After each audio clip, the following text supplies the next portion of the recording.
KaraokeBooks. The Scarlet Letter. Nathaniel Hawthorne. Audiobook.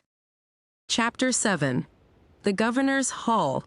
Hester Prynne went one day to the mansion of Governor Bellingham with a pair of gloves, which she had fringed and embroidered to his order, and which were to be worn on some great occasion of state. For though the chances of a popular election had caused this former ruler to descend a step or two from the highest rank, he still held an honorable and influential place among the colonial magistracy. Another and far more important reason than the delivery of a pair of embroidered gloves impelled Hester, at this time, to seek an interview with a personage of so much power and activity in the affairs of the settlement. It had reached her ears that there was a design on the part of some of the leading inhabitants, cherishing the more rigid order of principles in religion and government, to deprive her of her child. On the supposition that Pearl, as already hinted, was of demon origin, these good people not unreasonably argued that a Christian interest in the mother's soul required them to remove such a stumbling block from her path. If the child, on the other hand, were really capable of moral and religious growth, and possessed the elements of ultimate salvation, then surely it would enjoy all the fairer prospect of these advantages by being transferred to wiser and better guardianship than Hester Prynne's. Among those who promoted the design, Governor Bellingham was said to be one of the most busy. It may appear singular and indeed not a little ludicrous that an affair of this kind, which in later days would have been referred to no higher jurisdiction than that of the select men of the town, should then have been a question publicly discussed, and on which statesmen of eminence took sides. At that epoch of pristine simplicity, however, matters of even slighter public interest and of far less intrinsic weight than the welfare of Hester and her child were strangely mixed up with the deliberations of legislators and acts of state.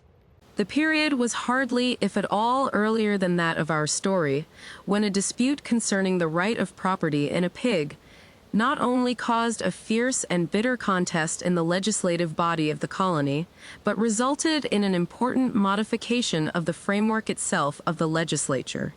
Full of concern, therefore, but so conscious of her own right that it seemed scarcely an unequal match between the public, on the one side, and a lonely woman, backed by the sympathies of nature, on the other, Hester Prynne set forth from her solitary cottage.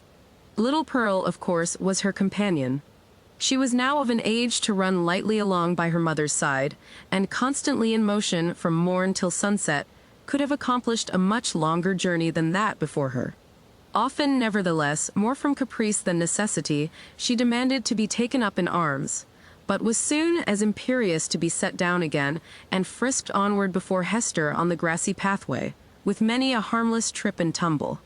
We have spoken of Pearl's rich and luxuriant beauty, a beauty that shone with deep and vivid tints, a bright complexion, eyes possessing intensity both of depth and glow, and hair already of a deep glossy brown, and which, in after years, would be nearly akin to black. There was fire in her and throughout her. She seemed the unpremeditated offshoot of a passionate moment. Her mother, in contriving the child's garb, had allowed the gorgeous tendencies of her imagination their full play, arraying her in a crimson velvet tunic of a peculiar cut, abundantly embroidered, with fantasies and flourishes of gold thread. So much strength of coloring, which must have given a wan and pallid aspect to cheeks of a fainter bloom, was admirably adapted to Pearl's beauty, and made her the very brightest little jet of flame that ever danced upon the earth.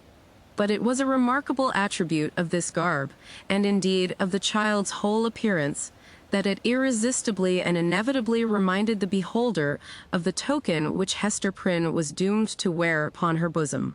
It was the scarlet letter in another form, the scarlet letter endowed with life.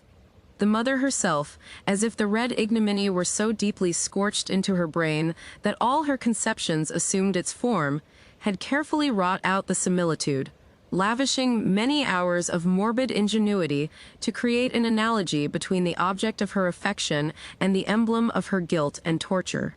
But in truth, Pearl was the one as well as the other, and only in consequence of that identity had Hester contrived so perfectly to represent the scarlet letter in her appearance. As the two wayfarers came within the precincts of the town, the children of the Puritans looked up from their play, or what passed for play with those sombre little urchins, and spake gravely one to another. Behold, verily, there is the woman of the scarlet letter, and, of a truth, moreover, there is the likeness of the scarlet letter running along by her side. Come, therefore, and let us fling mud at them. But Pearl, who was a dauntless child, after frowning, stamping her foot, and shaking her little hand with a variety of threatening gestures, suddenly made a rush at the knot of her enemies, and put them all to flight. She resembled, in her fierce pursuit of them, an infant pestilence, the scarlet fever, or some such half-fledged angel of judgment, whose mission was to punish the sins of the rising generation.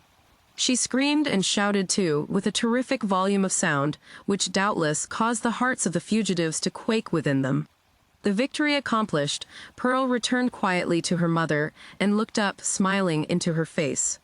Without further adventure, they reached the dwelling of Governor Bellingham. This was a large wooden house, built in a fashion of which there are specimens still extant in the streets of our elder towns, now moss-grown, crumbling to decay, and melancholy at heart with the many sorrowful or joyful occurrences remembered or forgotten that have happened, and passed away within their dusky chambers. Then, however, there was the freshness of the passing year on its exterior, and the cheerfulness, gleaming forth from the sunny windows, of a human habitation into which death had never entered. It had, indeed, a very cheery aspect, the walls being overspread with a kind of stucco, in which fragments of broken glass were plentifully intermixed, so that when the sunshine fell aslant-wise over the front of the edifice, it glittered and sparkled as if diamonds had been flung against it by the double handful. The brilliancy might have befitted Aladdin's palace, rather than the mansion of a grave old Puritan ruler. It was further decorated with strange and seemingly cabalistic figures and diagrams, suitable to the quaint taste of the age, which had been drawn in the stucco when newly laid on, and had now grown hard and durable, for the admiration of aftertimes. Pearl, looking at this bright wonder of a house, began to caper and dance, and imperatively required that the whole breadth of sunshine should be stripped off its front, and given her to play with. "No, my little Pearl," said her mother. "Thou must gather thine own sunshine. I have none to give thee." They approached the door, which was of an arched form, and flanked on each side by a narrow tower or projection of the edifice, in both of which were lattice windows, with wooden shutters to close over them at need.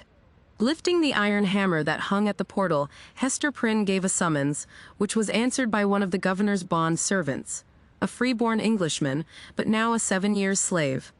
During that term he was to be the property of his master, and as much a commodity of bargain and sale as an ox, or a joint stool.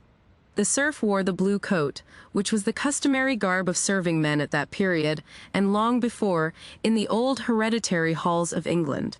"Is the worshipful Governor Bellingham within?" inquired Hester.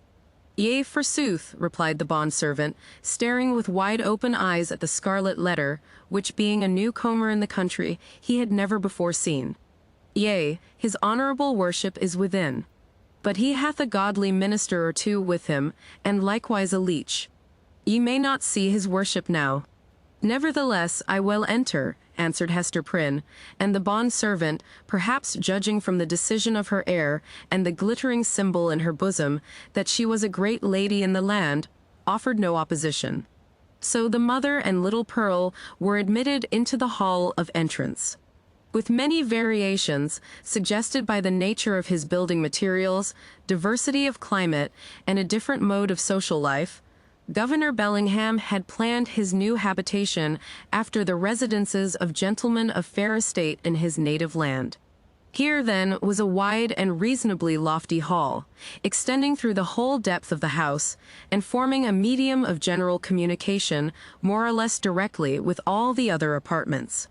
At one extremity, this spacious room was lighted by the windows of the two towers, which formed a small recess on either side of the portal. At the other end, though partly muffled by a curtain, it was more powerfully illuminated by one of those embowed hall windows which we read of in old books, and which was provided with a keep and cushioned seat. Here, on the cushion, lay a folio tome, probably of the Chronicles of England, or other such substantial literature. even as in our own days we scatter gilded volumes on the center table to be turned over by the casual guest. The furniture of the hall consisted of some ponderous chairs, the backs of which were elaborately carved with wreaths of oaken flowers, and likewise a table in the same taste, the whole being of the Elizabethan age, or perhaps earlier, and heirlooms transferred hither from the governor's paternal home. On the table, in token that the sentiment of old English hospitality had not been left behind, stood a large pewter tankard, at the bottom of which, had Hester or Pearl peeped into it, they might have seen the frothy remnant of a recent draught of ale.